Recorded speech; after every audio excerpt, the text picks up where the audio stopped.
All right, so Wolf Shield just asked a really good question that I wanted to take the time to answer in great detail. So we got past the big bad boss fight, and we're here. We're ready to do this. So the question is, if I were to recommend a game in the kind of fantasy setting, what would I suggest? Baldur's Gate 3, Diablo 4, or Dragon Age Veilguard, and which one have I enjoyed the most? So to answer that question, we have to take a step back and say all three of those are completely different games, and I enjoy all three of them for different reasons. So if I had to rank them, and I have not finished this game yet, it honestly would just depend. I mean, it's hard to rank them because I like all of them for different reasons. So one of the things that I loved about like Baldur's Gate 3 as an example is how deep it is, how deep and wide. That is a massive, like, it was hard for me to finish the game at 115 hours. And the only reason I finished it was because I was 115 hours in and I needed to get to the next game. So I could have easily gotten a 150 plus hour playthrough of my first playthrough of Baldur's Gate 3, but I chose to wrap it up and leave quests on the table because I had a deadline that I was working against. Because I think it was Cyberpunk 2077 or Starfield was coming out. One of those was about to release, so I had to wrap it up and move on. One of the things I love about this game is the combat. I also love the fact that this is a much more streamlined experience. And then I like Diablo 4 because it's much more like dark and gritty and fast-paced, and it's different. So even though I love Baldur's Gate 3, I don't like turn-based games as a general rule. Baldur's Gate 3 was the first turn-based game I ever played that made me go, maybe I could start to like turn-based games a little bit more, but I much prefer real-time with pause. So that one kind of opened my eyes to turn-based gameplay, and I went, okay, but I love Dungeons and Dragons. I know the fantasy, or I know the Forgotten Realms setting, so Baldur's Gate 3 was very easy for me to get into because I know all the races, I know all the lore, I know all the monsters, I know the rules, easy to play, super fun. Don't like turn-based gameplay, and I really disliked the fact that I couldn't have 6 people in my party, because in Baldur's Gate 1 and 2, you could have 6 people in your party. So I initially went into that game going, I don't know how I'm going to feel about this, because you could only have 4 people in your party. But Larian did a great job with the characters and the mocap, and the fact that the voice actors, they weren't just voice actors, they were actually doing all the mocap and really putting their hearts and souls into that. So I look at Baldur's Gate 3 as this massive thing that if you have time to sink your teeth into, it's like watching a 7-season show where all the seasons are already out, and you're going to go watch that thing, and it's going to take you 3 months to watch. Cool, but massive. Then you have something like Diablo 4, which honestly is like fast food. It's like the McDonald's burger. It's like really good. You don't eat it very often. It's super fatty, and you just hork it down and you're done, right? I don't like ARPGs, but I do love the story of the Diablo games, and I have since the beginning. The lore of the angels and the demons is super cool. I don't care for action RPGs that much, like the ARPG style, that top-down ARPG style. But I do love the lore of those worlds, so I like to play the Diablo games because I think the lore is good. Now, that game is really easy to just go blow shit up, but you're single player. It's like you don't have team members. Now, you do have mercenaries with the new DLC, but it's a merc. They're not giving you dialogue. You can't romance them. It's just an NPC that follows you along and does extra damage. So Diablo 4 is Like, it's just you, no party members. So that really is like the main difference between like Baldur's Gate 3, this game, and that game is that that's single player only. You don't have companions. Baldur's Gate 3 you have companions. This game you have companions. This game you have 2 companions. Baldur's Gate 3 you have 3 companions. So then the core difference between like Baldur's Gate 3 and this game, let me take this thing out because I feel like this is it's going to drive me nuts when I listen back to my when I listen back to my audio. Throat lozenge. The main difference I would say between this game and Baldur's Gate 3 is everything in Baldur's Gate 3 is bigger, more massive, deeper, wider, more epic in scope. Does that mean it's better? No, it does not mean it's better. Bigger is not always better. This game is much more streamlined. And if I had to pick between the two, which one I think that I have the most fun playing, I would probably pick this game. Not because I think that the story is better or anything like that, but because this combat style appeals to me more than the Baldur's Gate 3 turn-based playstyle. Now, if Baldur's Gate 3 had done real-time with pause, I would undoubtedly crown Baldur's Gate 3 the winner. But I don't like turn-based. I like real-time with pause. So this, to me, I can do... Oh, I can't do it right now because I'm not in a combat scenario. I can pull up the context menu, and like pause the gameplay and like strategically align my characters. But there are major differences between these two games. I think that the story in Baldur's Gate 3 is easier for me to get into because I know the lore. This one, I know the lore, but not as much as Forgotten Realms. However, I have emotional connections with characters like Morrigan that I didn't have with any of the characters from Baldur's Gate 3. But if I strip all of that out of the equation, really what's the difference between Baldur's Gate 3 and Dragon Age of Veilguard? One is very big, and it's like the 7-season show that's going to take you 3 months to get through, and one is like the 1-season Netflix show that you're going to binge watch in a weekend. So this is the binge watch show, that's the 7-season thing. Whether or not you're going to get more enjoyment out of one or the other largely depends on your personal preference, because they both have the core elements of RPGs. I would say Baldur's Gate 3 definitely does the romantic connections, at least from what I've seen so far. They're way more in depth in Baldur's Gate 3 than they are here. I just finally last night, after 50 hours of gameplay, was able to finally crack Nev's nut a little bit and almost got my character to kiss her, and then we got interrupted by a wisp and no. So whereas Shadowheart was much easier to romance in Baldur's Gate 3.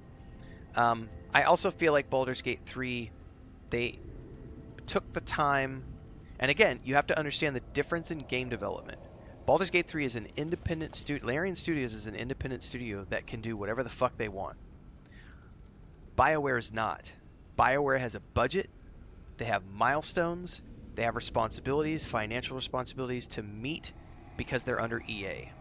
Larian Studios does not have that, so they're allowed to go off the beaten path and do things differently and create this massive sprawling thing. Now, not everyone likes that. Gila, who's a community member I used to play a lot of games with and I haven't played with him in a while, but Gila and I were having a conversation about the time that Diablo 4 came out, and he was saying that he wasn't even going to bother with Baldur's Gate 3 because he does not like massive sprawling games. He's like, I don't need every game to be this 150 hour thing. I just want good 40-hour games. I want good 30-hour games. I want good, fast, God of War, Jedi Survivor. I want 40-hour experiences that I can do in a week or two and then move on to the next game. I don't need to spend 6 months playing one single video game. So that's a consideration. Replayability is also another factor. There's definitely replayability here, but I would argue that there's probably more replayability in Baldur's Gate 3 because it is so much bigger, and they definitely put an emphasis on lots of different options. They touted like 18,000 different variations and things based upon which characters you brought, so on and so forth. There are lesser options, fewer options here, because they aren't focused on creating a 150-hour RPG with 18,000 variants. They are focused on creating a tight, focused, streamlined 50-hour RPG for most people. Both games offer customizable gameplay. Make up your own rules, adjust the sliders as you want. Easy mode, God mode, whatever you want to do, hard mode. Dice rolls play a heavy factor into the Baldur's Gate 3 game. There are no dice rolls in this game. This is a fast-paced action RPG hybrid, and Baldur's Gate 3 is a turn-based D&D tabletop RPG hybrid. So there are similarities and crossovers, but at the end of the day, they are two completely different games, and so it's really hard to combine those two. If I had to pick, like, Diablo 4 is like the bottom of the list. Like, it's just the bottom of the list for me between those three games. This is way more streamlined, and so it's easy to just jump into and go.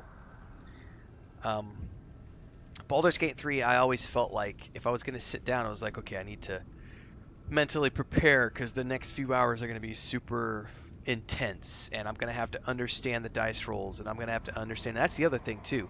If you're a new player to D&D, holy shit, Baldur's Gate 3 is complex. Like, if you've never played D&D before, there is so much going on with Baldur's Gate 3 because of the dice rolls and needing to understand all the turns. How do turns work, right? How do the different actions work? Bonus actions, how do those work? What's the difference between a short rest and a long rest? How do I know which spells are going to refresh on a long rest versus a short rest? Like, there's so many complexities due to the tabletop rule set, which Dragon Age Veilguard does not have, because this is a streamlined action RPG. So, let me scroll through chat really quick. Dribrom says, main problem with RPGs is you can only really enjoy them once or twice if there are a lot of different choices. Yeah, it just depends. Like, I could easily do 3 playthroughs of this game because I wouldn't mind doing the archetypes each time. Like, one rogue playthrough, and then a mage playthrough, do some different dialogue choices, and then the third playthrough would be a fighter, and then that's it. Like, that's the max. Now, I know with Baldur's Gate 3, I could definitely get more than a couple of playthroughs. I could probably do 3 playthroughs as well, because there's a lot more classes going on, and there's a lot more variation in the gameplay. But I also don't have 600 hours to dedicate to doing 3 playthroughs of Baldur's Gate 3. So that's tricky. Taylor says, as someone who doesn't enjoy turn-based game, do you have any recommendations for how to enjoy BG3? I think that was just a thing I had to get over.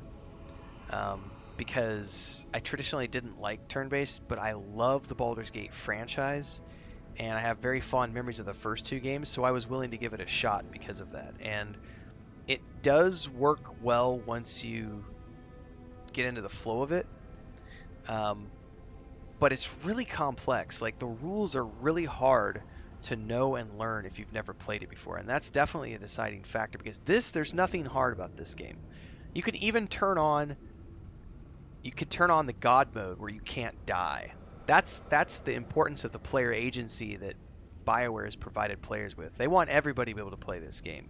There's not meant to be any complexity here. It's meant to be super easy to pick up and play. They don't want this to be difficult to get into. Whereas Larian, there's a learning curve to playing Baldur's Gate 3. And part of that learning curve is turn-based, which it's not for everybody. I don't really have any tips for that other than that's just something I had to learn to switch off.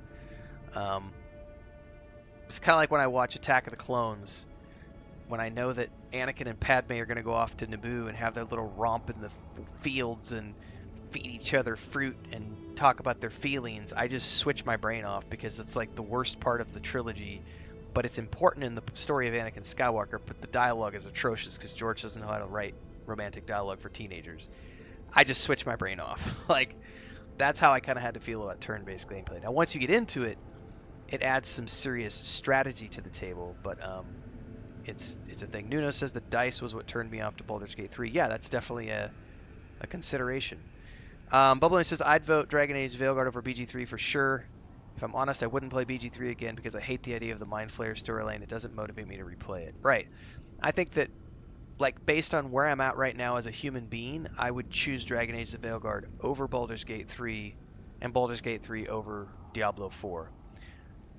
Because just for me as a person, I much prefer this. I like these tight, streamlined, 50-hour, sessions. I don't need 18,000 variations. Not to say Baldur's Gate 3 is a bad game. It obviously won every single Game of the Year award that there was to win. It was an amazing experience. But personally, I like this more because it's more streamlined.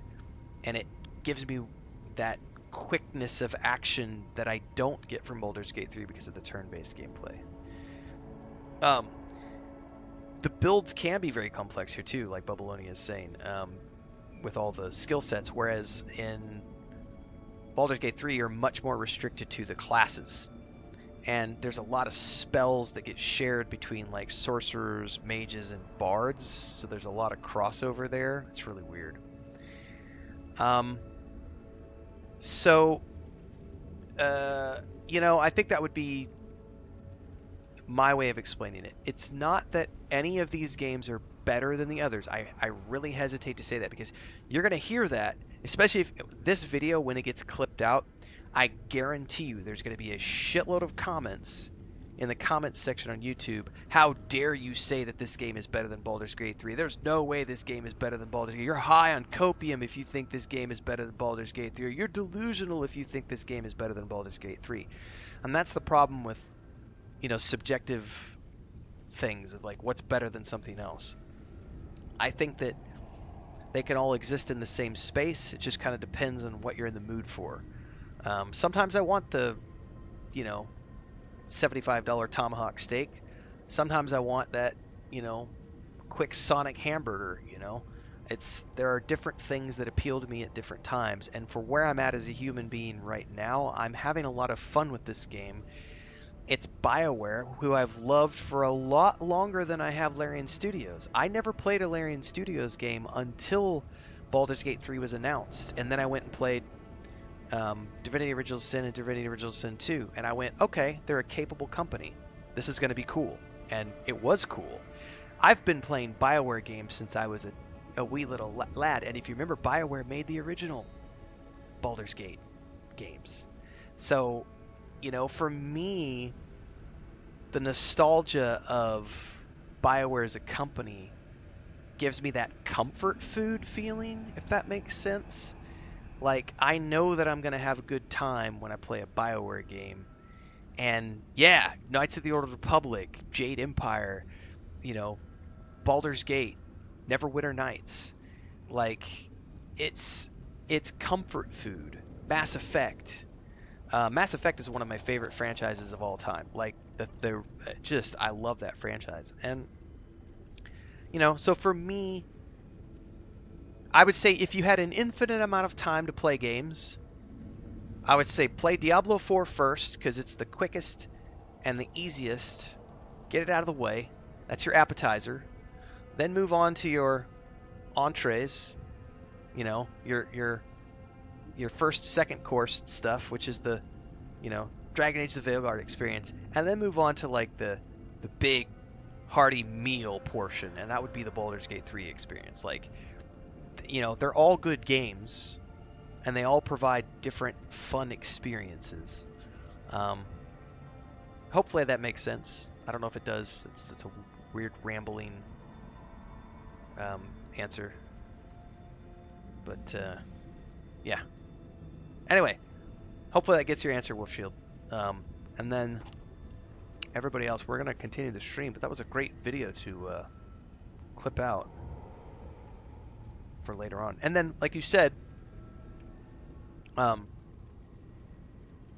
if we go back, Wolfshield, like you said, in February when Avowed comes out, we're going to completely add that to the list too. So then it's like we could probably peel Diablo 4 off the list when Avowed comes off, and just say let's just put Avowed in there. And then my answer would change because I love Obsidian as much as I love BioWare, and I think Avowed I'm going to enjoy at the same level that I'm enjoying this game because it's going to be first, it's going to be action based. I'm going to play that in first person. I love the world of Aora. It's a good time to be a gamer. Let's just put it that way.